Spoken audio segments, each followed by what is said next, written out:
പരീക്ഷ പേടിയില്ലാതെ എങ്ങനെ പരീക്ഷ നന്നായി എഴുതാമെന്ന് നോക്കാം. അത് പറയുന്നതിന് മുൻപായിട്ട് ഒരു കാര്യം ഹൈലൈറ്റ് ചെയ്യാൻ ഞാൻ ആഗ്രഹിക്കുന്നു. ചില കുട്ടികൾക്ക് സ്വതവേ ബൈ നേച്ചർ ഉത്കണ്ഠാകുലരാകുന്ന ഒരു സ്വഭാവമുണ്ട്. അവരുടെ രീതി അങ്ങനെ ആയിരിക്കും. അവർ ചെറുതും വലുതുമായിട്ടുള്ള എല്ലാ കാര്യങ്ങൾക്കും ഉത്കണ്ഠാകുലരാകാറുണ്ടാകാം.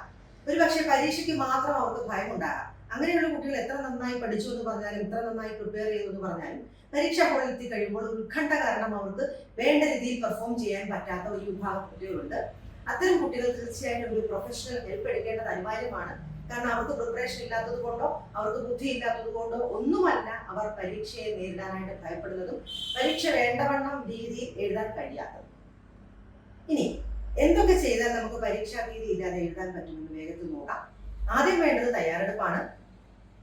പരീക്ഷ എന്നുള്ളത് ഏറ്റവും അവസാനം നമുക്ക് ഡേറ്റ് കിട്ടുന്ന ഒന്നല്ല. അത് മാസങ്ങൾക്ക് മുമ്പേ ആഴ്ചകൾക്ക് മുമ്പേ തന്നെ ഫിക്സ് ചെയ്ത് നമുക്ക് അറിവുള്ളതാണ്. അതുകൊണ്ട് അതിനനുസരിച്ചുള്ള തയ്യാറെടുപ്പും ആവശ്യമാണ്. ചില വിഷയങ്ങൾക്കൊക്കെ നമുക്ക് അധികം സമയം ചെലവാക്കേണ്ടതുണ്ട്. അതൊക്കെ മുൻകൂട്ടി കണ്ട് കൃത്യമായ പ്ലാനിങ്ങോടെ തയ്യാറെടുത്ത് വേണം പരീക്ഷ എഴുതാൻ. അങ്ങനെ തയ്യാറെടുപ്പില്ലാതെ പരീക്ഷ എഴുതുന്നതാണ് പരീക്ഷ പേടിക്ക് ഏറ്റവും പ്രധാന കാരണം. രണ്ടാമത്, ചില കുട്ടികൾക്ക് ചില മിഥ്യാബോധമുണ്ട്, അനാവശ്യമായിട്ടുള്ള കോൺഫിഡൻസ് ഉണ്ട്, അതായത് അമിത ആത്മവിശ്വാസമുണ്ട്. ഇത് തീർച്ചയായിട്ടും അവരെ പരാജയപ്പെടുത്തി കളയും. തങ്ങളുടെ കഴിവിനെ കുറിച്ച് ഓവർ എസ്റ്റിമേറ്റ് ചെയ്ത് കളയും. കൂട്ടുകാരുമായി അടിച്ചു പൊളിച്ച സമയമെല്ലാം ചിലവഴിച്ച് കളഞ്ഞതിന് ശേഷം അവസാന നിമിഷം എനിക്ക് പഠിച്ചു മുന്നേറാം എന്ന് വിചാരിച്ചാൽ അത് വെറും മിഥ്യാബോധം മാത്രമാണ്. പലപ്പോഴും 1 മണിക്കൂർ കൊണ്ട് തീർക്കാം എന്നുള്ള വ്യാജേന കുട്ടികൾ പഠിച്ചു തുടങ്ങുമ്പോഴാണ് അവർക്ക് മനസ്സിലാകുന്നത് 5-6 മണിക്കൂർ പഠിച്ചിട്ട് പോലും തീരുന്നില്ല എന്നുള്ളത്.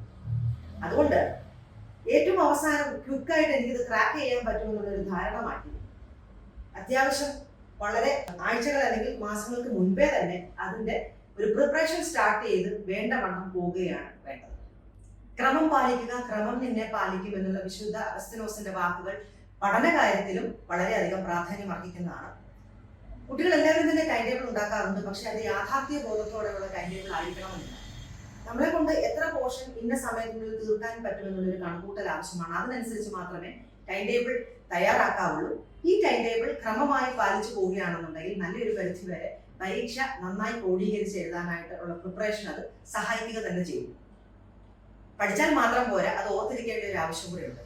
പഠനങ്ങളെല്ലാം തന്നെ തെളിയിക്കുന്നത് ശരാശരി ഒരു കുട്ടി ഒരു ഭാഗം പഠിച്ചു കഴിയുമ്പോൾ 24 മണിക്കൂറിന് ശേഷം അത് ചോദിക്കുകയാണെന്നുണ്ടെങ്കിൽ ഏകദേശം 70% അല്ലെങ്കിൽ അങ്ങേയറ്റം 80% കൂടുതൽ ഓർത്തിരിക്കാൻ സാധ്യതയില്ല. 72 മണിക്കൂർ കഴിയുമ്പോൾ അത് കുറെ കൂടെ മറന്നുപോകും. അതുകൊണ്ട് നമുക്ക് റിവിഷൻ ആവശ്യമാണ്. ഒരു പോർഷൻ പഠിച്ചതിന് ശേഷം അത് അതിന്റെ പിറ്റേ ദിവസമോ അല്ലെങ്കിൽ അതിന്റെ പിറ്റേ ദിവസമോ വേഗത്തിൽ ഒന്ന് ഓടിച്ചു നോക്കേണ്ടതും ആവശ്യമാണ്. പിന്നെ തെറ്റിന്റെ ഒരു പുസ്തകം മെയിൻറ്റെയിൻ ചെയ്യേണ്ടത് ആവശ്യമാണ്. നമ്മൾ മുൻകാലങ്ങളിൽ അല്ലെങ്കിൽ മുൻ പരീക്ഷകളിലൊക്കെയും വരുത്തിയ തെറ്റുകൾ, എഴുതാതെ പോയ ഭാഗങ്ങൾ ഒക്കെയും ഒരു പുസ്തകത്തിൽ എഴുതി അത് മെയിൻറ്റെയിൻ ചെയ്യേണ്ടത് ആവശ്യമാണ്. കാരണം നമുക്ക് വീണ്ടും അത് തെറ്റാൻ സാധ്യതയുള്ളതാണ്, നമ്മൾ മറന്നുപോകാൻ സാധ്യതയുള്ളതാണ്. അതുകൊണ്ട് അത് പ്രത്യേകം മാറ്റി വെച്ച് വീണ്ടും റിവൈസ് ചെയ്യേണ്ടത് ആവശ്യമാണ്.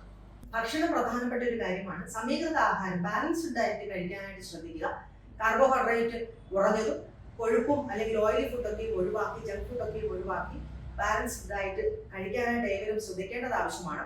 വയറ് നിറയെ കഴിക്കാതിരിക്കാൻ ശ്രദ്ധിക്കുക. കാരണം വയറ് അമിതമായി നിറഞ്ഞു കഴിഞ്ഞാൽ ഉറക്കം വരാനായിട്ടുള്ളൊരു സാധ്യതയുണ്ട്. അത് തന്നെയല്ല, ഉറക്കത്തിനും പ്രാധാന്യം കൊടുക്കണം. പല കുട്ടികളും ഉറങ്ങാതെ ഉറക്കം വിളച്ച് 1-2 മണിക്കൂർ മാത്രം ഉറങ്ങി അതും ശരിയായിട്ടുള്ള ഒരു ഉറക്കം ഇല്ലാതെ പോകുന്ന ഒരവസ്ഥ പരീക്ഷ സമയങ്ങളിൽ കാണാറുണ്ട്. തികച്ചും തെറ്റാണ്. കാരണം ആവശ്യത്തിനുള്ള ഉറക്കം വേണം.